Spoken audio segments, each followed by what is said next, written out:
This is SSPTV News, brought to you by Samsung Productions and the Hazleton Standard Speaker. How the Schuylkill YMCA has been working through the pandemic and their plans for the future next. Hi friends, I hope you're having a great day and I thank you for watching. I'm Ken Carr with your local information.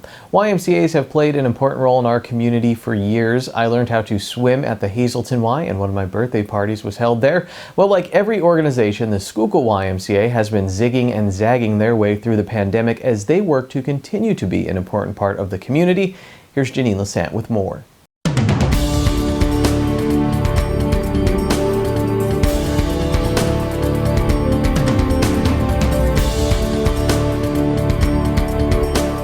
Joining us now on the program, we have Amanda Correnda. She is the CEO for the YMCA in Schuylkill County, and it's nice to have you on the program to talk a little bit about working through the pandemic and also running a nonprofit. So you get this double whammy, right?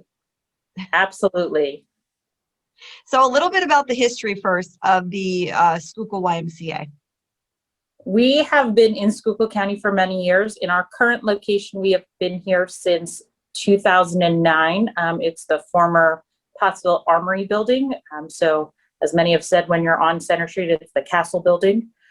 So we have been here and going strong since 2009.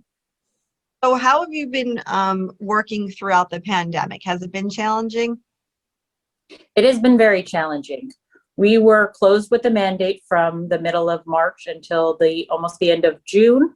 And then as we reopened, things were very slow going.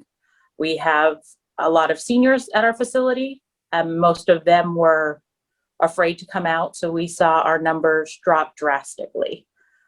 We have seen in maybe the last month that those numbers are slowly starting to go up. As our seniors are being vaccinated, they're feeling more comfortable and coming back out. So we're hopeful for the future. Has it been challenging to run your fundraisers, and what fundraisers, if any, have you been able to focus on for this coming year? We were actually very lucky. Our fundraiser for 2020 happened right before everything closed down. We had it scheduled for the very last day of February as a leap into 2020. So we were able to pull that off without any of the regulations that then went into place. We're still trying to figure out exactly what fundraising in 2021 is going to look like. Our dinner and auction that we usually have has been pushed back to May, which is our largest fundraiser of the year. All of our other smaller fundraisers have shifted to mostly online. So how has business changed at the Y since the pandemic? Do you see any programs or anything changing, the focus of the Y changing throughout the pandemic?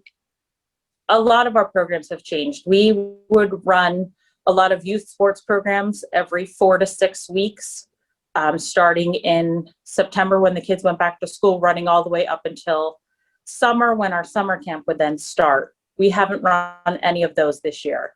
We started in September to bring our gymnastics back, and that has been at a much lower rate. We're only allowing 10 in our gymnastics classes.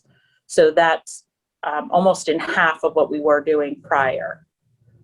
When I was growing up, the Y was so important to our community, and it was a place that mostly everyone learned how to swim. How important is it to keep the Y open in Schuylkill County and the other surrounding YMCAs in the area? It's a very important part. We have many people that have come to us and bring their children later on in life, and they kind of have become a generational part of our facility.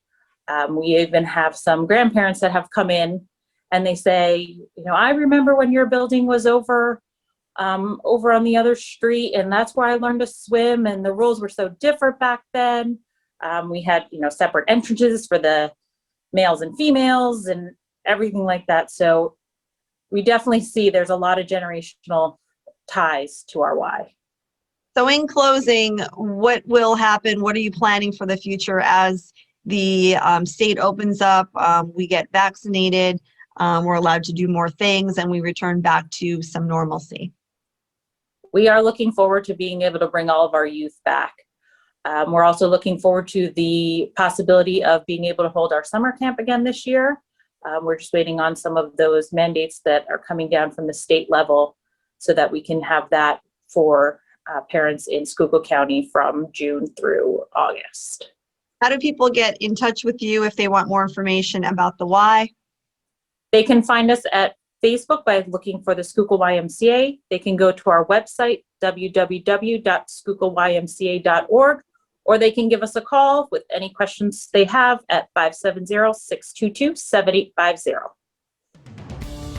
Today's news feature is brought to you by Frankie's Pizzeria, located at 3739 Wyoming Street in Hazleton. Every Friday night is all-you-can-eat crab legs from 5 until 8 p.m. Reservations are suggested. You can call 570-454-6000 to make a reservation or for more information.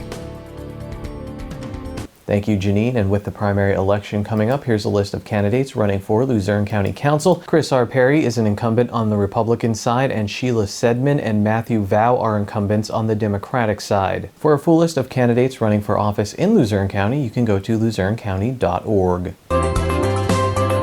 Time now for weather on SSPTV News.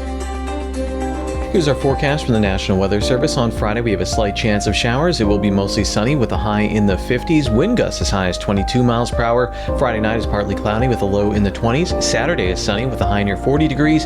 Saturday night mostly clear with a low in the 20s. Sunday is sunny with a high near 40 degrees. Sunday night partly cloudy with a low in the 20s. Monday is partly sunny with a high in the 30s. And Monday night mostly cloudy with a low in the 20s.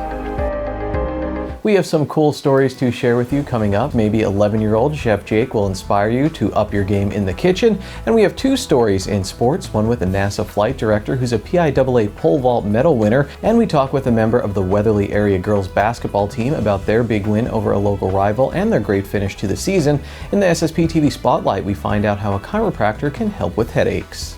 SSPTV News would like to congratulate MMI seniors Louis D'Angelo and Darren Zhang, who were both selected as finalists in the National Merit Scholarship Program. The Miss Greater Hazleton Scholarship Organization will be bringing an Easter egg hunt to you with their Egg My Yard fundraiser. You must register for the event by March 29th. To register, you can visit missgreaterhazleton.weebly.org. The American Red Cross will have their virtual telethon on Sunday, March 21st from 3 until 6 p.m. with the event being aired on SSPTV. For more information, you can visit redcross.org/greaterpa. And that's today's Talk of the Town.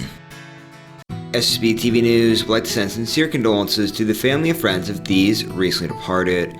Francis R. Gordva, age 81 of Jetto. Mass will be held on March 20th at 10 a.m. at St. Anne's Church. Friends may call on March 20th from 9:15 to 10 a.m. at the church. The McNulty Funeral Home is in charge of arrangements.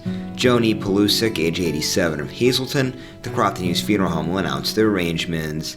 And Stephen Butch Truitt, age 56 of South Boston, Virginia. Services will be private in Virginia. Today's social and obituary report is brought to you by Harmon Funeral Homes and Crematory. Call 570-788-0977 or go to harmonfuneral.com.